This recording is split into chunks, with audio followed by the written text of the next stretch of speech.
ഗുരുവായൂർ ക്ഷേത്രത്തിൽ ശിവേലിക്ക് കൊണ്ടുവന്ന ആനകൾക്ക് ക്രൂരമർദ്ദനം. സംഭവത്തിൽ 6 പാപ്പാന്മാരെ സസ്പെൻഡ് ചെയ്യാൻ നിർദ്ദേശം നൽകിയതായി ഗുരുവായൂർ ദേവസ്വം ചെയർമാൻ വി.കെ. വിജയൻ അറിയിച്ചു. വിഷയത്തിൽ സ്വമേധയാ ഇടപെട്ട ഹൈക്കോടതിയും വനം മന്ത്രിയും ദേവസ്വം ബോർഡിനോട് വിശദീകരണം തേടിയിട്ടുണ്ട്.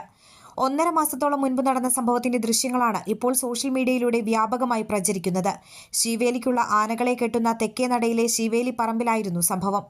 ജയലളിത നടക്കിരുത്തിയ കൃഷ്ണ എന്ന കൊമ്പൻ ഉൾപ്പെടെ 2 ആനകൾക്കാണ് പാപ്പാന്മാരുടെ ക്രൂരമർദ്ദനമേറ്റത്. കൃഷ്ണ, കേശവൻകുട്ടി, ഗജേന്ദ്ര എന്നീ 3 ആനകളാണ് ദൃശ്യത്തിലുള്ളത്. സംഭവത്തിൽ 6 പാപ്പാന്മാരെ സസ്പെൻഡ് ചെയ്യാൻ ഗുരുവായൂർ ദേവസ്വം ചെയർമാൻ വി.കെ. വിജയൻ നിർദ്ദേശം നൽകി. ആനക്കൊട്ടയുടെ ചുമതലയുള്ള ഡെപ്യൂട്ടി അഡ്മിനിസ്ട്രേറ്ററോടും വെറ്ററിനറി ഡോക്ടറോടും ദേവസ്വം ചെയർമാൻ റിപ്പോർട്ട് തേടിയിട്ടുണ്ട്.